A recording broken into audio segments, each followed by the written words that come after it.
Good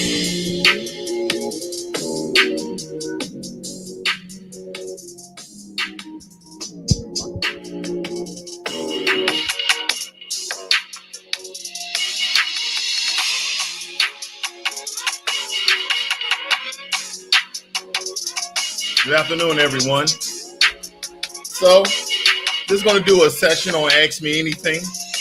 Believe me, I have an answer. Okay? So, anything that's on your mind, whether it be investments, financial information, religion, politics, social, I have an answer. So, anything on your mind, I'm just going to leave it open for a while here. I'm going to stay here a couple of minutes, run off a couple of things. The only thing that's on your mind.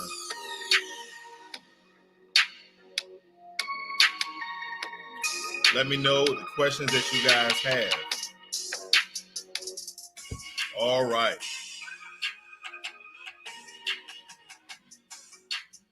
We're talking about cigars, huh? So Cold Red said, what's the best cigar you ever smoked? The best cigar I ever smoked is a Fat Bottom Betty. Now, I don't know if you guys are familiar. I do my cigar talks every Friday or every Saturday. The weekend varies, but I do one also every Tuesday nights. And I always feature, most likely I try to get a different cigar to feature, but more times than not, I choose different cigars. And again, guys, you can ask me anything, whether it be investing, social, racial, religion, politics, doesn't matter. I have an answer. But my favorite cigar, which Cold Red was talking about, or asking about rather, is a Fat Bottom Betty. Okay, I want to. This is made by Deadwood by Drew, and if you guys are familiar with Fat Bottom Betties, this is a Robusto. I absolutely love these cigars. They are not infused what people may think. Let me share my screen here. Give me 1 second, family. Here we go. All right, these are Fat Bottom Betties, and it comes with this particular brown case. Now, this is its own humidor. Usually, these humidors that come in the mail, they last about anywhere from, to keeping your cigars fresh, 1 to 3 months when you're ordering cigars. Now, as you can tell, a box of 10 will run you around $67, roughly $70, but the regular price, the MSRP price, which is the manufacturer's suggested retail price, is $95, so roughly $100. So these are some really well priced in the medium cigars, and you can get them in all sorts of sizes. Now, the one that you see here is a ring size 54 with a length of 5 inches, and is a Robusto. Okay, so that is my favorite cigar. Okay, again, it's not infused, but it does have a sweet tobacco wrapping when you smoke it. But the cigar itself, the tobacco inside the wrapper, is not infused and is not sweet, okay? But the wrapper is. All right, anything else, guys? Because I'm just going to ramble here for a while. I'm just going to talk about random stuff because I really don't do an open session where people can ask me questions. It's funny because when I did this maybe a couple of months before, I'll be on a topic and people ask me random questions. And now that I open up a session for random questions, nobody don't have any questions. But yeah, as you guys think there about what you want to know, whether it be investing, social economics, religion, race, politics, believe me, I have an answer for it, okay? It may not be the answer you want to hear. It may not be a great answer for you, but I do have an answer. Let's just start off. Let me see. Let me go down the line here. Give me 1 second. I'm going to go to my page here. Make sure I'm getting no feedback. Here we go. All right. So let's talk about investing. Earlier today, if you saw my video, I was talking about how Virgin Galactic, Richard Branson, who owns 46 million shares of Virgin Galactic, how he has sold 300 million stake inside of Virgin Galactic. And I was talking about how that has to do with sort of a keen and intellectual way of pump and dump, meaning that if you look at the trend of that stock over the course of the last year, the highest point of that stock was at $59. Now it's at $25. I'm not quite too sure if it dropped any, but it's been on a downslope for the past 3 months. And they're saying that he sold his shares roughly around what was it? They said between August 10th and August 12th. And what I tell people is that a lot of these billionaire investors, also people who own portions of the company, take like a Warren Buffett, he owns a lot of companies. Berkshire and Hathaway is a conglomerate that buys and sells other organizations and corporations. So they do a lot when it comes to the share price, and they'll have millions and millions of shares of that particular company. So what they're doing is nothing new. You guys just got to be aware so you can make some money too. Okay.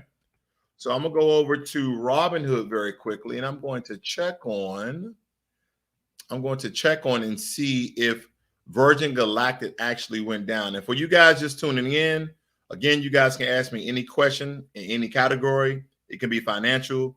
It could be fun facts. I don't know, religion, politics, etc. Okay. Right now, we're going to look up Virgin Galactic. The ticker for Virgin Galactic you want to follow along is SPCE, okay, meaning space. So, so right now Virgin Galactic is actually up $25.72. Now it says that it's down almost 1%, but when I came on early this morning, it was down to $25.23. So, I mean, even with that being said, and again, the headline story is that the CEO not the CEO, it's a different CEO, but one of the co-founders, which is Richard Branson, he created the whole Virgin brand. He sold a large stake in his shares in Virgin Galactic. Now he still has 46 million stocks, 46 million. So he received 300 million. And this is the one I want you guys to be very aware of. Now, you have to understand Richard Branson didn't buy in at $25. Okay. Richard Branson did not buy in at $25. So what I'm going to show you is what I'm talking about, because I think some people were slightly lost this morning with the information I gave. And I should have told them that, hey, when he had his shares is when the company first started. Okay. When the company released their IPO. So I'm going to go back and I'm going to look at their IPO price, which is very important. So you'll know how much money he essentially made from that deal. Okay. So it actually dropped here from what I'm reading. Let's look at this. So what I'm seeing here is that it said he set the price target. Virgin Galactic stock was about $27 a share. And so it's slightly down $2 per share of this Virgin Galactic stock. Let's see what else is important. That's pretty much it.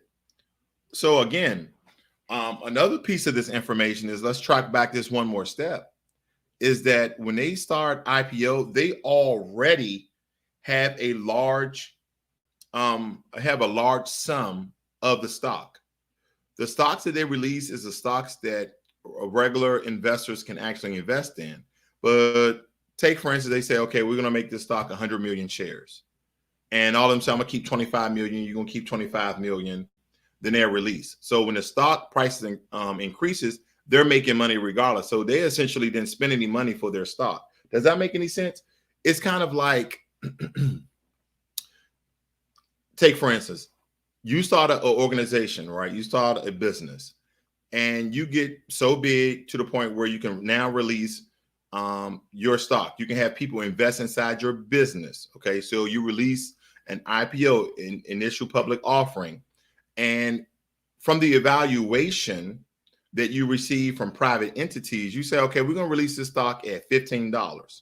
They say, well, that depends on the amount of volume of stocks that you have in accordance with your evaluation. Okay, your valuation. So you release this stock. You already say, okay, well, we will have 10 million shares. So you're like, I'm just going to keep 3 million shares for myself. That costs you no money. That makes sense? But when you release it on the stock market, people are like, oh, Raw's brand is coming out. That's going to be a good, valuable stock. I heard about it. He's doing this and the company is doing that. So you go and you buy a couple of shares of that stock. And so the more people that buy shares and the volume of shares that has been released to the public decreases, which increases the value. So I'm sitting there over with 3 million shares like this, watching the money go up. And then when the money hits a certain point, I'm like, hey, I'm going to go ahead and sell 500,000 shares. See, this is the second time that Richard Branson has sold shares of his Virgin Galactic. The first time he sold shares, he got back 150 million. This time he sold shares, he got back 300 million, and he still had millions of shares of Virgin Galactic. And guess what? Virgin Galactic is not going anywhere because we're talking about space tourism. Now, the business may be a little bit slow because not everybody has $200,000 to go up in space. But what I realized, I was thinking like, why not make it cheaper? They probably can't make it any cheaper. Okay. They got to pay people, and they also got to pay for rocket fuel. Who knows how much rocket fuel costs? Maintenance, astronauts who are flying the space shuttle. I don't know if they're going to have a space stewardess. A space stewardess may give you like anti-gravity water. I don't know. Oh man, what's going on, Jermaine Anderson? Jermaine Anderson, right now we're doing an open session. Ask me anything. So I'm just rambling here. I'm gonna be here for a little bit. I don't got nothing to do until my lunch break is over. But any questions about investing, politics, religion? What's funny is, if you notice, guys, and Jermaine Anderson, he put B1 in the chat. Okay, and that means Black first. I'm gonna tell you this. Of course, I go along with people like TD Hip Hop, Phil Scott with the African Diaspora Channel. I also listen to Tariq Nasheed. I'm a big follower of his. Dr. Boyce Watkins, as well as Professor Black Truth and Jason Black. But I had a long talk. Well, I've been having long talks with my brother who came down to see me a couple of days ago. And I'm slowly moving away from the term Black. Okay. It really raised questions when I gave you guys that video when President Obama was on the Tom Joyner show, and Tom Joyner say, hey guys, this is our first Black president. And then Barack Obama say, hey, I don't associate myself with the term Black. Black has no standing at law. And then my brother was telling me about the Black Laws Dictionary, how essentially the term Black we should not be using essentially. So as I get more educated and understand how things are working, now intrinsically, internally, the terms that we use have been changing over the course of time. That at one point, every melanated person out of Africa was called a Moor. Right. And a lot of people are returning back to the term Moor. Another term we were called Nubian. Okay. We were called Nubian. We were called colored, which I don't get, because if you look at our other counterparts in the world, they have more colors than we. Like if I get a black eye, you probably can't even tell. If I get it'd be more purple, right? But and then here's a joke that I made, and to me it's funny as hell. We was out in Dominican Republic, and I was getting darker. Yeah, if you can imagine. But I really noticed that people are like, oh, I don't want to get in the sun, I don't want to get darker. I'm like, you're melanated. It's okay. Like that's what our skin, our melanation protects us from. It protects us from the sun. But nonetheless, I get back to work. And I say, how was your trip? I say, yeah, man, I got a tan. Can you tell? And of course, majority of them are Europeans. And they started laughing because but it was a joke. I know it was a joke, and I use that. That kind of breaks some racial tension every now and again. But so after the word colored, I think your boy Jesse Jackson came out with the term African American.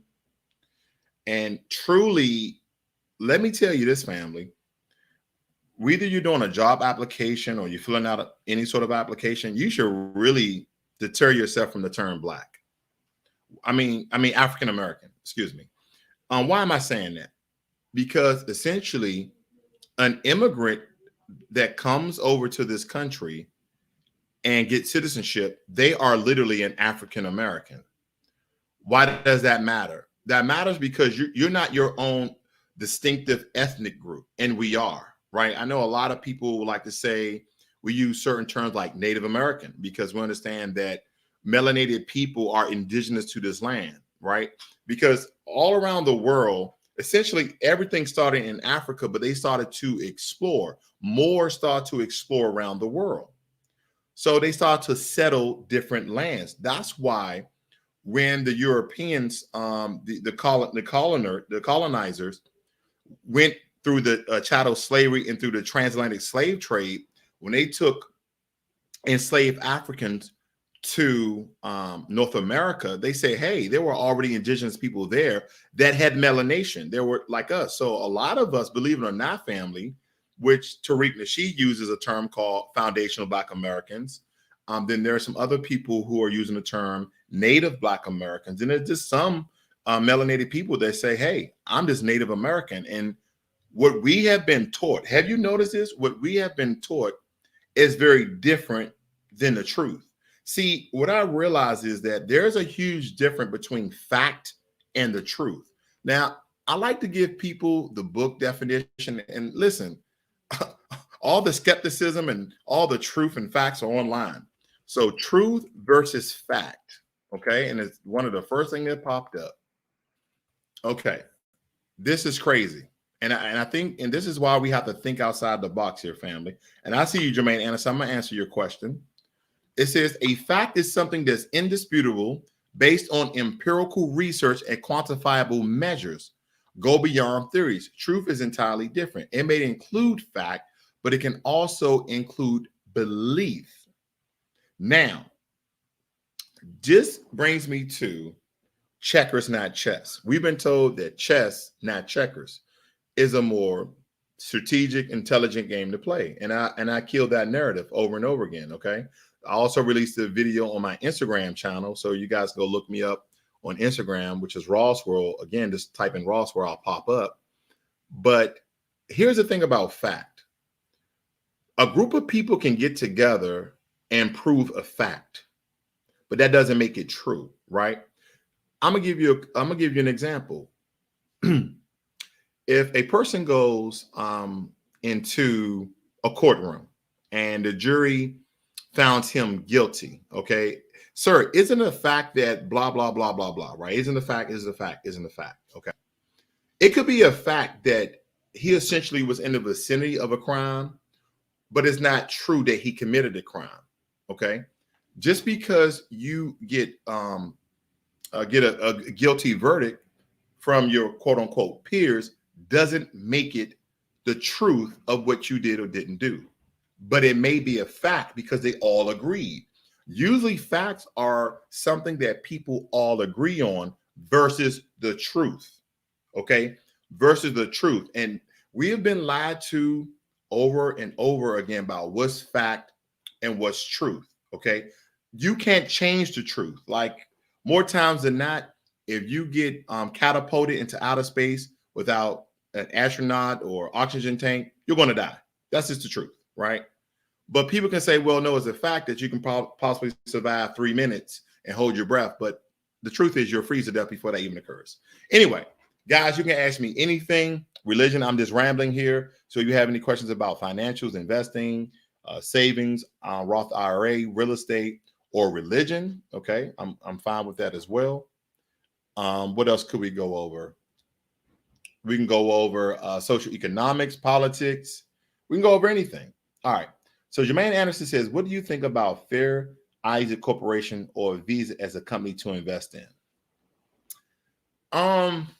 Well, they're steady companies, but it depends on what your purpose of investing in. Are you trying to invest in FICO or Visa for growth? Or are you trying to invest in FICO Visa for dividends? Because I'm pretty sure, let me check on Visa for you very quickly.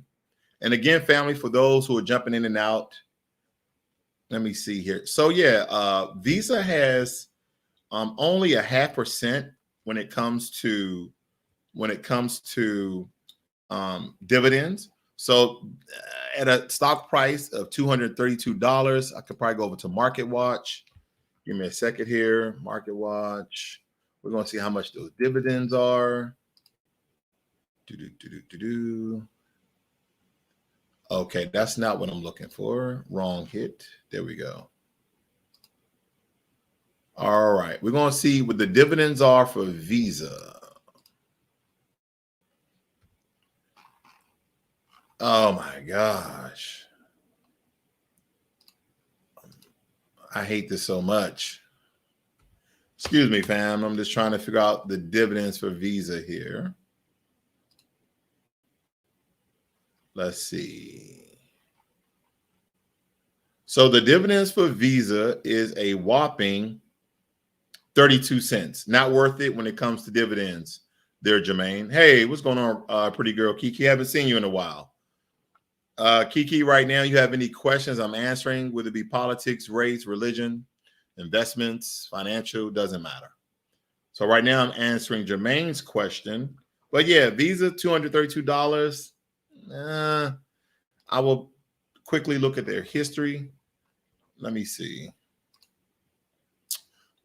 Okay. I mean, when we're talking about growth, I just looked at the timeline here. It looks promising. They're doing very, very well. Okay. So let's see here. 3 years ago, they were at 124. The past 5 years, they've been up 191%. Of course, the pandemic, they dropped down to 146. I should have invested. Golly, I should have thought about that. Got to be more careful. I'm looking at this last year. Back in October, they were down to $181 per share, and they reached 250. And we have to understand, like right now, Visa, as well as Visa, MasterCard, American Express, a lot of these companies should be doing well because a lot of people don't have money. A lot of people are just using credit cards. People are literally maxing out their credit cards, not giving an F. They're not giving an F. They're like, hey, I don't care. Like for me, I know that this pandemic is going to eventually end. I don't know, 2, 3, 4 years. I don't know. But eventually it's going to end. You're going to wish you didn't mess up your credit because more times than not, a lot of people who are out there splurging on their credit cards, you're going to have to file bankruptcy and you're going to have to wait 7 years. You know, the fastest I've seen someone rebuild is 4 years, but it may be too late for you to do that. So that's not great. You also said the Fair Isaac Corporation. You talked about FICO. So Visa, if you want to spend that much money on a stock, I wouldn't. I would find me a stock probably under $100 if I'm willing to go. Oh my gosh, I'm not investing in FICO, bro. I'm not going to invest in FICO. Fair Isaac, $451 a share. It ain't worth it. It ain't worth it. Okay, let's look at the timeline here. I know they've been doing well, of course. Pandemic, they dropped down to 241. Now, this is the problem that we made, family. The problem that we made that none of us was thinking about all these stocks that were, I mean, I was, but some of these, I couldn't invest in every stock that I look at. But a lot of these stocks dipped down during the pandemic. And everybody stopped investing. Like, oh, the world's going to end. COVID-19, the strongest flu, everyone's dying. So if we would just invested, you'd be like, okay, I'm still young, I'm healthy. COVID is listen, and let's talk about C19 very quickly. And a lot of times when people talk about C19, their videos get striked, but these are statistics from the mass media. Basically, the majority of the people that's being affected by C19 is those over 60 and with previous conditions that are dealing with ailments. Those are the ones that are essentially dying from C19. Okay, they're passing away.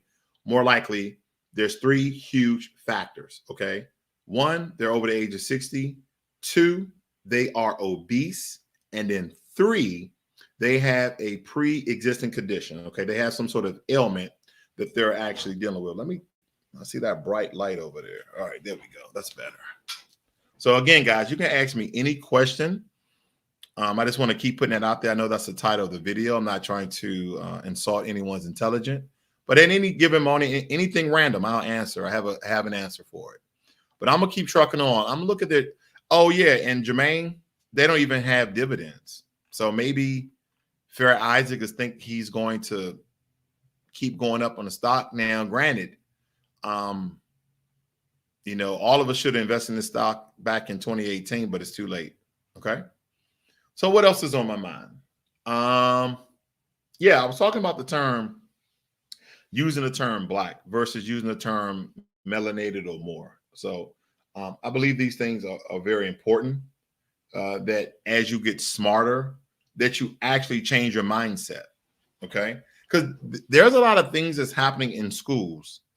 If you're not teaching your kids who they are at home, you're serving them a great injustice.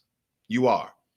Now, I was fortunate enough to grow up in Washington, D.C., and at the time was 70% black. It was 70% black. Okay.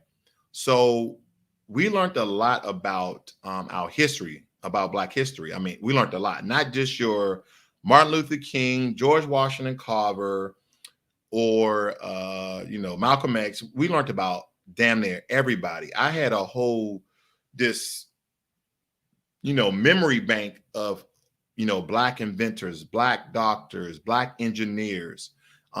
They did a really good job of teaching the youth, and that's because they controlled the narrative, because DC at one point was majority black. It's no longer majority black. The whole gentrification, they moved a lot of low income people, which unfortunately is our people, out into the suburbs or the ran down low income areas of Maryland. Okay. Virginia have done a great job of keeping low income melanated people out by keeping prices high, because they're one of the 4 or 5 commonwealths in the US. So that's what they have been doing. And I guess Maryland took on that. So yeah, we'll take them on. But they have been gentrifying Washington, D.C. for the past 15 years. And where I used to go to school at, I think it was about 5 or 6 years ago, I was up on U Street and I saw like water fountains and springs out the ground. I'm like, whoa, what happened here?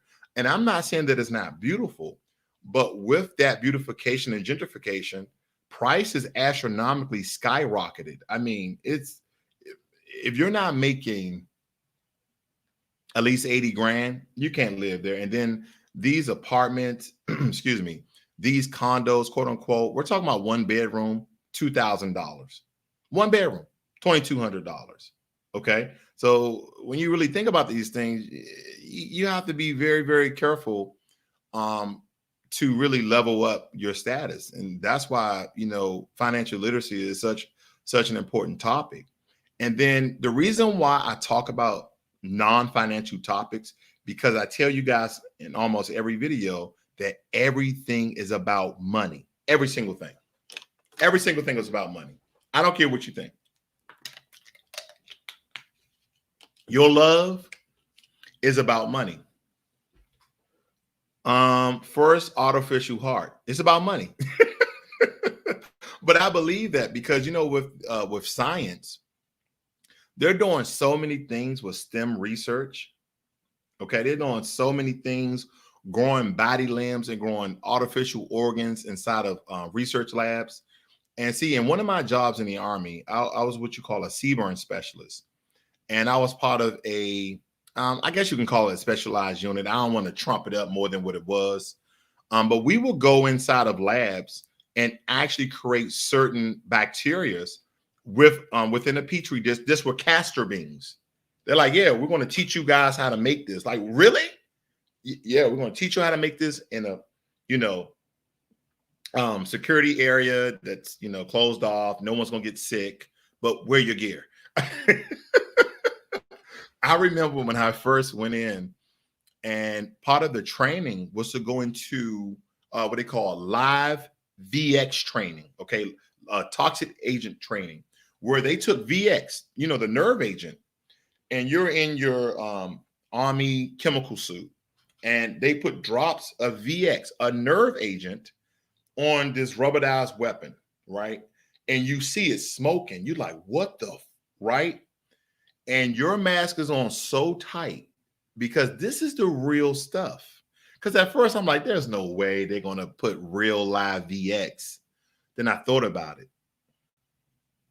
This is very possible that I be in a atmosphere where there's live VX. So yeah, I mean, ladies and gentlemen, we have to be whew, there's a lot going on in the world right now, but I'm pretty sure this is the world itself. So again, if you guys have any questions, again, I'm just rambling here, but you can ask me any questions that you just want my take on and see where my head is. It may be beneficial, or you might lose a few brain cells along the way listening to me. Nice to see you, Paul and Most. You keep saying first artificial heart. Okay. What else?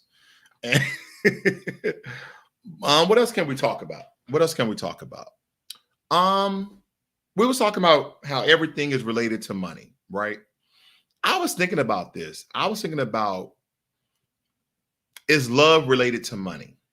Like true, unadulterated love, like you truly love somebody. Is it related to money? And I really thought about this. Good afternoon, Brent C. I said, yeah, love is related to money. Like, even if you're like, oh, it's not about how much money she or he has, but I realize it's all related to money. Let me just give you a point. You may not agree. Okay, just added to be deleted. Looks like okay. If I was homeless on the street, would you meet me and love me? See what I'm saying? In the modern day world, you have to go out and date people and get to know people, and then you get married. So essentially, I probably would be married to my wife if I was homeless, if I didn't have money. And I don't mean like an substantial amount of money. I'm like a job, like I could support myself, a 1-bedroom apartment. I would probably still meet her because I have enough money to go out. So when I think about it, love is connected to money in ways you truly don't understand. Because if you was homeless, if you was begging on a corner, a girl would come up to you and say, hey, can I get your number? What, you gonna help me to beg on a corner? No.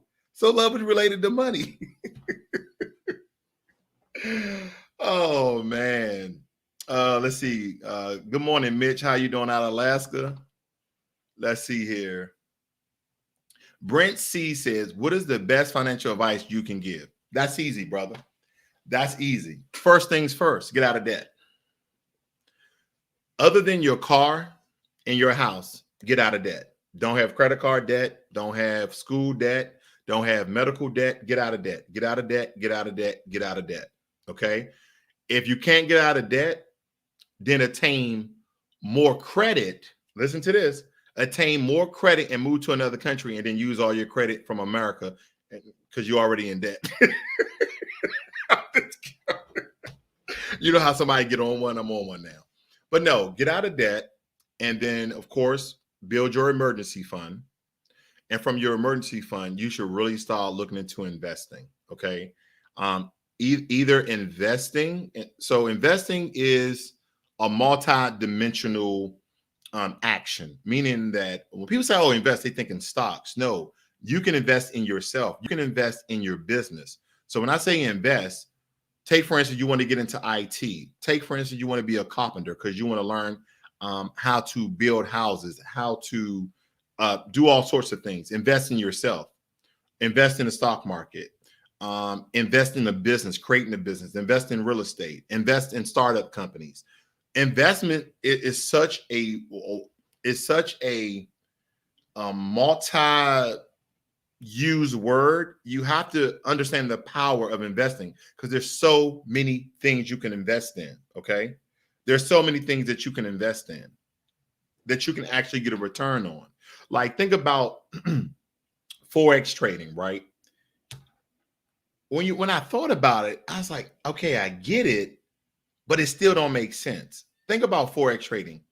You are investing in currencies and the fluctuation of currencies. I'm investing in money and how money fluctuate. And that's how you make money. So you get what I'm saying when it comes to investing in forex. Give me 1 second. I'm doing two things at once. You know me, I can't do two things at once. Okay, she's talking about Google Keep. Let's see what else you guys got. And Brent C says all about status. No. It's not all about status.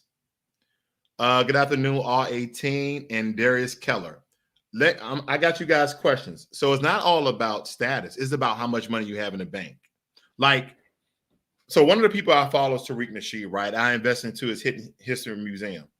And me and my wife watched him travel around the world, right? He was in Turkey. He was in the Maldives. He was in all these countries. And when I really think, I said, well, babe, you know, we went to Jamaica. We went to Mexico. We went to Dominican Republic. Next, we're going to the Bahamas. The next year, we're going to Africa. So it's not about status, right? Because status does what for you? Okay. I'd rather not be too famous. Like, I don't want to be too well known, right? I believe I have a lot of information to give. I wish I was the opposite of Kevin Samuels, meaning I had 1 million subscribers, but nobody knew me. I know that's oxymoronic, but that makes sense to somebody. All right, family. I'm not ignoring you guys. I'm going back. What else here? See, all 18 says, do you like investing in, I think you mean Ethereum with ETH and Bitcoin rather than stock market at this point? I do both. There's no way I can put my eggs all in one basket. Don't forget the cryptocurrency market is very, very new. And Bitcoin out of all the other cryptocurrency is the most volatile. If you say, hey, should I invest in Bitcoin or Ethereum? I'm going to tell you Ethereum. I'm going to tell you Ethereum because Ethereum is almost just as big as Bitcoin. And Ethereum has a lot of altcoins under them. Like if you go and look at certain, let me look at my Coinbase. And family, if you stay on, I will reach your question. I will reach your question. I will not ignore anyone. Okay. I'm trying to ask this brother a question real quick. I think I got a few $1,000s in Coinbase. I probably can buy myself a scooter in Asia. Let's see here. Two-step verification. Okay. Give me 1 second, family. I know you guys, I'm going to get to your questions. I assure you. I just want to make sure I can invest inside of, you know what? I'll go on my phone. It'll be quicker. I was going to show you guys, but I'm going to go on my phone. Okay. I was looking at this yesterday, and I think I got like maybe about 4,000 or 5,000 in here. I really haven't been looking at it because we know Bitcoin. Okay, yeah, there I go. I'm at 6,000 on that, and as you can tell, that's not my portfolio though. Let me show you my portfolio. Majority of my money is in Bitcoin and Ethereum. Okay, I got Polygon, Stellar Lumens, Anchor. I got some shares in XRP, but I also have all these other cryptocurrency apps that I use. But I would definitely invest in Ethereum. Okay, let me show you Bitcoin very quickly over the course of this is Bitcoin over the course of the year. You see how it dropped? Now it's ticking back up. You see that? Now let me show you Ethereum. That looks a whole lot better, doesn't it? This is a more steady cryptocurrency, in my opinion. That is because Ethereum has a whole network of coins. They have all sorts of altcoins listed within the Ethereum network. Me personally, when it comes to Ethereum, I like Ethereum Classic better. Hopefully that answers your question. All right, moving right along, going down to questions. How did that happen there? All right. Darius, he said, what do you think about investing in Flint real estate, single family homes? I'm not familiar with Flint real estate, but I am familiar with investing in real estate, single family homes. And yes, yes. Now, when you say Flint real estate, is that out of Flint, Michigan? Let's see, Flint real estate, homes for sale. Okay, this is out of Flint, Michigan. Yeah, definitely. So let me tell you what's going on in the real estate market right now. See, this is why I speak about all these issues. This is why I speak about religion, race, finance, because all this intertwines into money. Now, this is what I want you to think. We understand that major cities. Now, watch what I tell you. In Chicago is going to occur. It's going to happen in Chicago. It's going to happen in Flint and Detroit. It's already happening in DC. Okay, it's already happening in DC, where they're gentrifying places where, like my aunt, she used to live in the hood over by Suitland Parkway, by the Naval Yard. She looked right off of Suitland Parkway. There were some projects. They tore down on projects and they made condos. Okay, they made condos, and now those condos are 1,500 to 2,500 per apartment, like one bed, two bed. Boom, they're making their money back. They tore down the hood, tore down the projects, and they're gentrifying. And this is why you have to see the future. You have to predict the future. If you know that America itself is urbanizing, okay, that they're urbanizing a lot of areas, meaning that right here in Texas, down there in Dallas, there's a lot of developers that's coming in and buying all these torn down houses that people are still living in. And take, for instance, they bought this house for $120,000, right? They bought this house for $120,000. These developers come and say, "Hey, we'll give you $250,000, like $50,000, $100,000 more than what it's worth." And they're like, and black people are like, yeah, but then it's a seller's market. I'm like, where are you going to live? Hang on to that property. I have a buddy, Smitty, up in Washington State. He lives in downtown Tacoma, right? And people in Washington State, they're real bougie, right? Especially when you start getting to Bellevue in Seattle. And Tacoma has always looked at like, that's a little dirty city. That's because the majority of black people live there. I'm just telling you the truth. But now they're gentrifying Tacoma, and they're pushing everybody down to Olympia, which is another city down south, right? That's what they're doing. So they go in, they gentrify cities, they raise the prices. But see, people, if you hang on to your property, if you buy in on the low, you might have to wait 2 or 3 years, but you'll see a significant return in real estate. So yes, you should buy real estate in Flint. You should buy real estate in Flint, okay? And don't be a slumlord, okay? People hate that. Like, my rent $700, but these roaches make it $800. These damn roaches keep turning on the light. You in there talking about you got mice all in your house. Let me stop. I'm being serious right now. Ray, you're being serious. Come back to earth. Brent C said already doing stuff, landlord on land, multiple C and crypto, learning about options. Okay. Yeah, option trading. Option trading. I do option trading. I think I have only like 3 options. I'm not doing so good on one. Let me show you this right here. I have some options right here. This option right here, I think, is for the Ericsson phone. This doesn't expire to January 2023. And I have I think this is Sundial Growers, SNDL is the ticker. This doesn't expire to January 2023. And then LX, this expires next year, May. Okay. This is my shortest option. I should have sold this one by now, but I didn't. So, hey, I'm losing a little bit of money, but you should definitely learn option trading. I do have some videos on option trading. So you should really, really look into that. Okay. Let's see this one.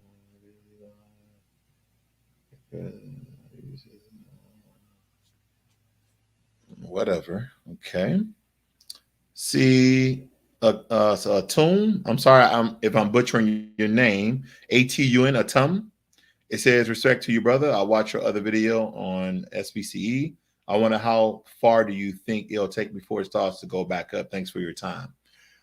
Really just looking at the trend in the stock, and we'll look at it very quickly.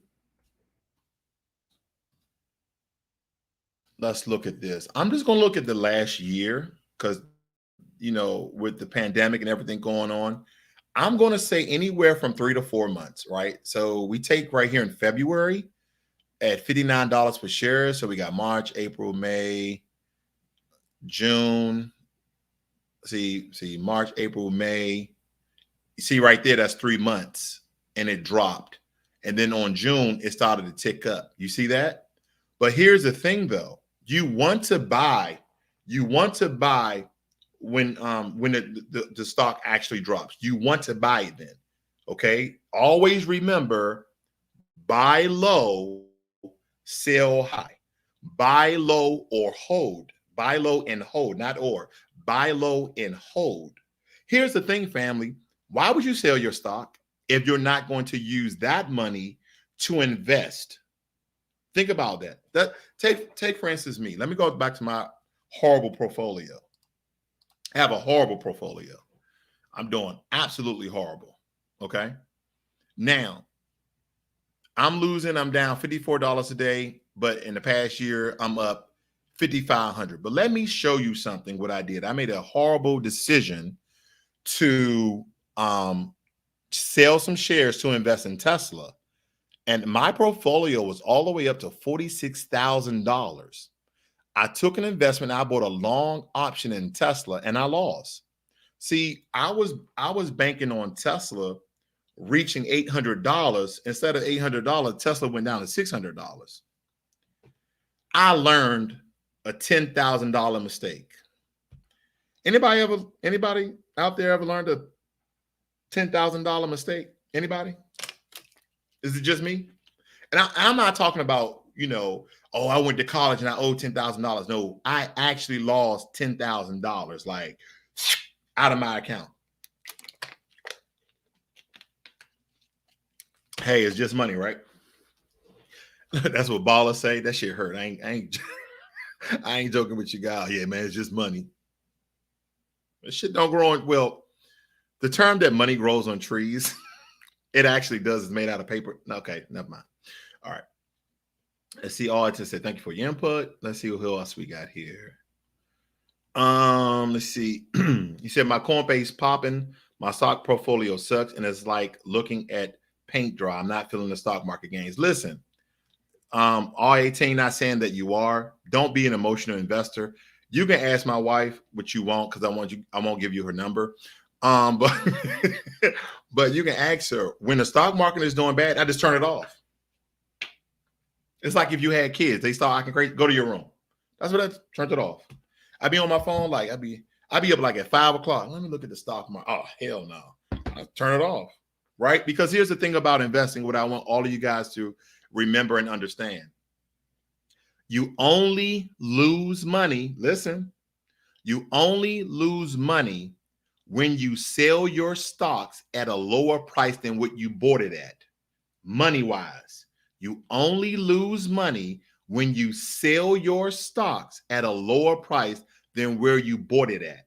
Now, the other side of that is if you bought a stock at $50 and now it's $25, you didn't lose money.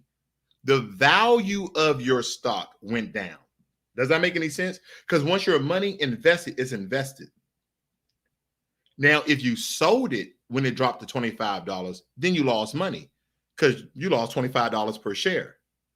But if you don't sell it, you lost value. That makes sense? Because take it the other way. If you invest $25 and it goes up to $50 and you don't sell, that means that your stock has increased in value by $25.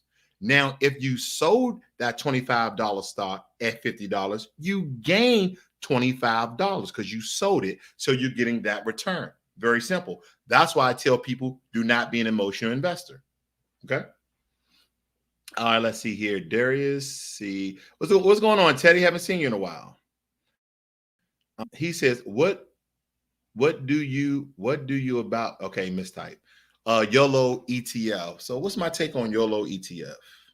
And again, family, we're talking about everything: finances, religion, politics, social, economic structure, you name it, history. We're going to talk about it all. It don't matter. Okay.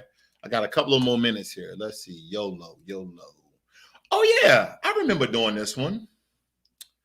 Buy and hold. That's my take on this one. That's my take. Buy and hold, right? We saw that in February that it went up to $30. And here's the thing, ladies and gentlemen, slowly but surely, if you're noticing that a lot of steaks, I must be hungry. Ooh, A medium rare ribeye. Okay, my bad.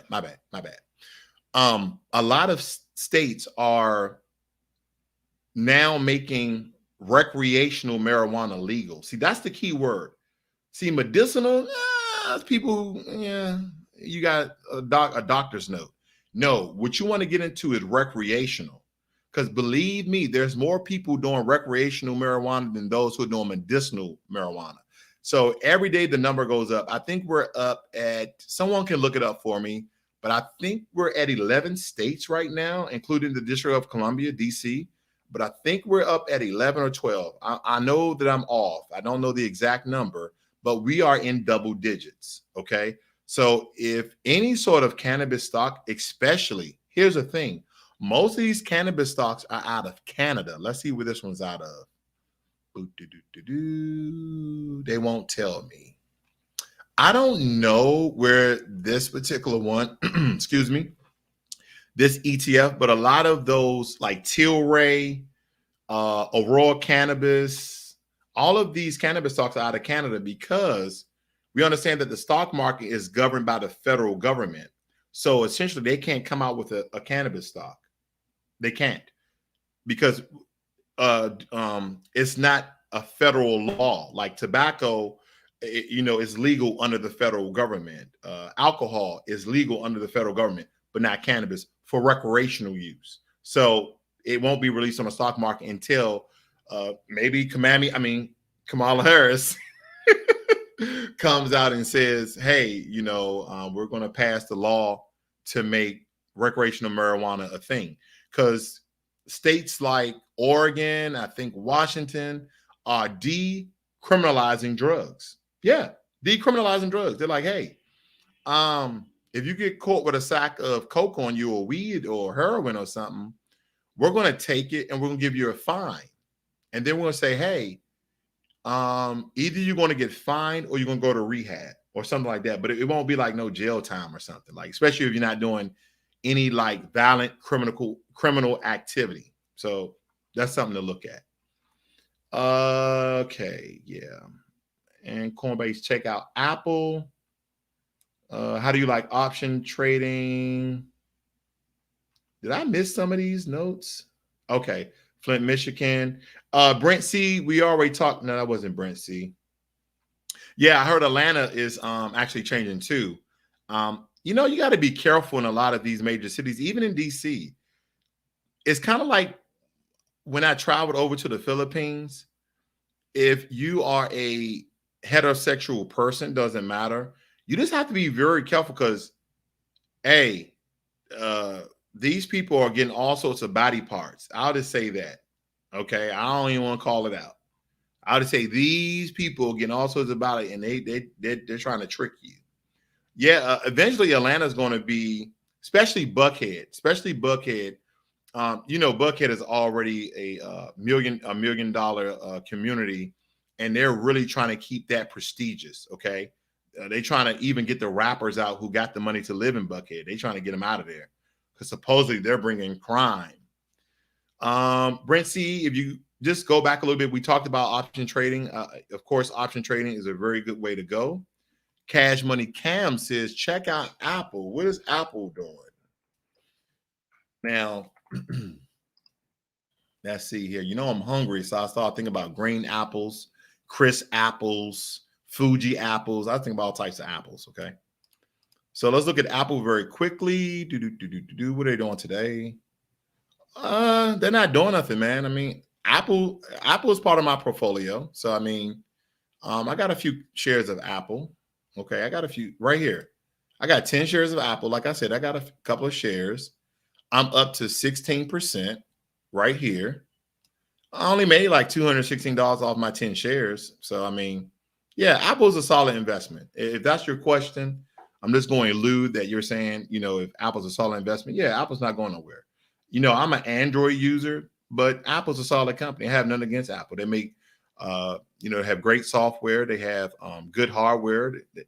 They have some of the best techies in the world. I mean, just like Google, just, when it comes to cell phones, laptops and all that, or software, it really depends on the person, the end user. You're the end user. Okay. Let's see. In Coinbase, we already went to Coinbase. Cash Money, I think you're coming in a little bit late here. Let's see here. Yes, Cash Money says here, do you know how to grow a business that just started? Yeah. I answer your question.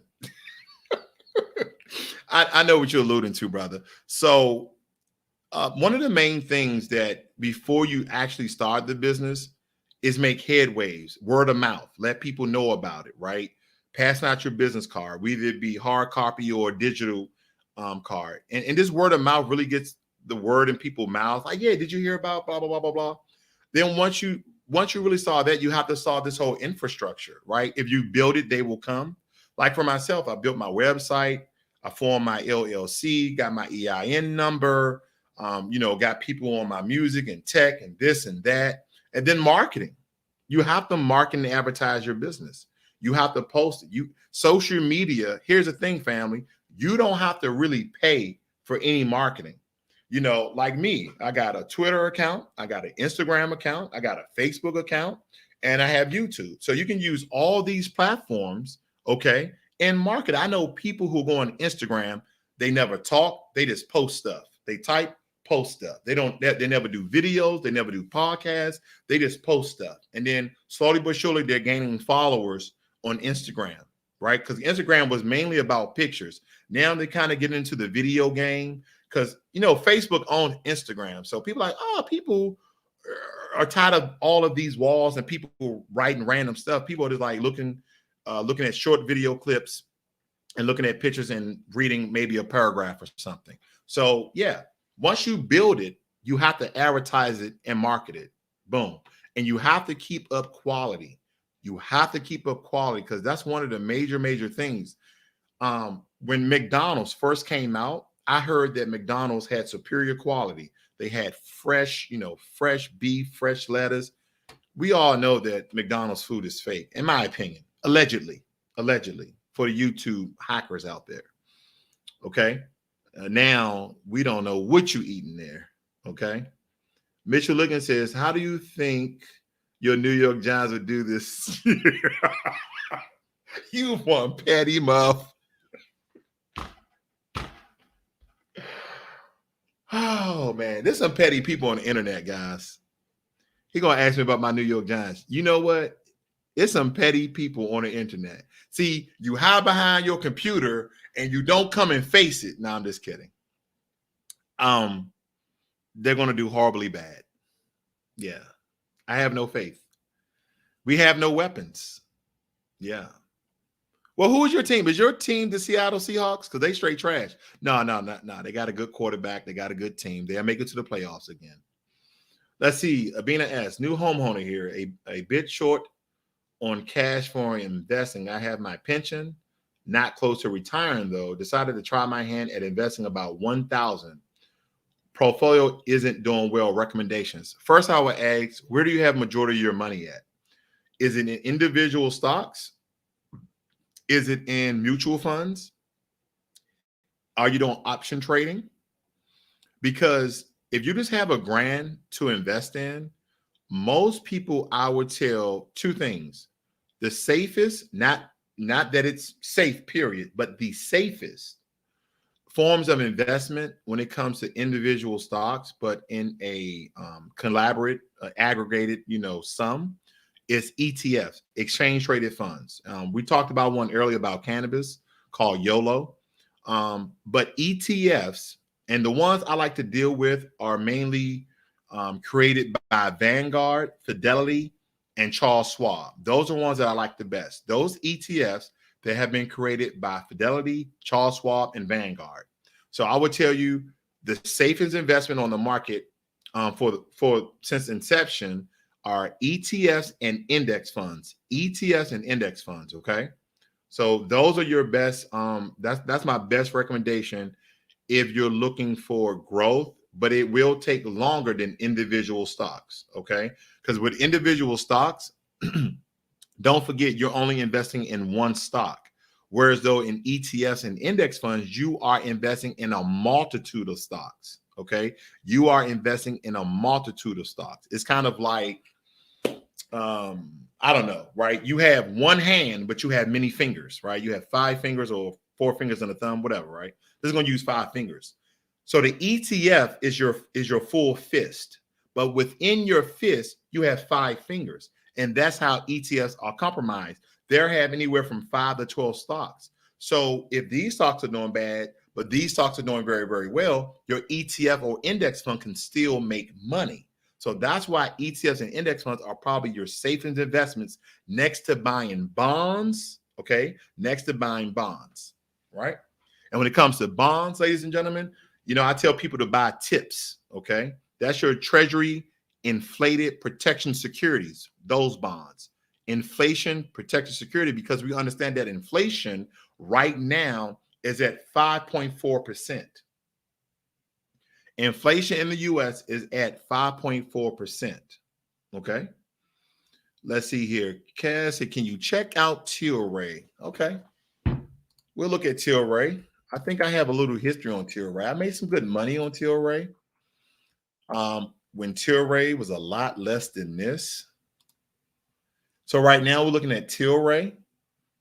And over the course of 5 years, look at this. When Tilray first came out, back in 2018, Tilray went up to a whopping $148 per share, and it has not recovered. Now, me personally, I wouldn't invest in Tilray. I invested in Tilray. I'm not saying that Tilray won't go up, but there's no indicators, analysis, predictions out there that really kind of like, Tilray will bounce back. If you notice, this is somebody like who's getting heart surgery. It's not looking good. And the thing about Tilray, this is funny. The thing about Tilray is that this company is out of New York. I'm just very curious, but they're out of New York. Let's just say that. And if you can read here, it says that it's a global cannabis lifestyle and consumer packaged goods company with operations in Canada, okay, United States, Europe, Australia, and Latin America. I'm pretty sure this started off in Canada, if I'm not mistaken, and then they grew to New York. But I'm pretty sure if they're in New York, they're only doing medicinal. But I know in Canada, they're doing recreational, okay? I'm just going to look at a couple of things here. They're telling people to hold right here on Robinhood. They're telling you to hold. Now, let me just slightly read what the bulls are saying. The bulls are saying, it says, Tilray management focus on strategic SG&A spending and running a lean business model, benefiting its financial health in the early growth stage industry. Legacy of Fira's acquisition and legacy Tilray created a giant with leading Canadian market share, expanding international capabilities and U.S. CBD and beer operations. Okay, they're doing CBD as well. I guess they can put CBD in beer and weed in your beer. I don't know. Tilray management carefully approaches to expansion has allowed it to reach profitability faster than any of its Canadian peers. Like I said, this was Canadian at first, so I was right. Okay. This is what the bear is saying. So the bulls, ladies and gentlemen, bulls are those optimistic people saying this stock will go up. Anytime you see bulls, and then bears are all the people say, man, this stock going down because of this, man. They always pessimistic. They're your negative friends, right? This is a really good depiction. When it comes to investing, you always hear the bulls and the bears, okay? Not the football teams or the basketball teams, but the bulls and the bears. Now that I think about that, did Chicago come up with this? The whole terminology, bulls and bears? Think about that. Because you got the Chicago Bulls and you got the Chicago Bears. I'm pretty sure the guy who came up with this was from Chicago. No doubt in my mind. I know, I'm random. Now, the Bears are saying here, governments are incentivizing to maximize tax revenue for products like alcohol, tobacco, and cannabis. Although alcohol and tobacco companies successfully pass higher taxes onto consumers, cannabis companies lack the brand power to do the same. Mergers really deliver as promised. Legacy of Fira's acquisition of Legacy Tilray wasn't the best strategy for either company. The existence of the illicit market limits the potential price increases Tilray can pass through consumers. Let me tell you something. I agree with the Bulls, not the Bears. You know why?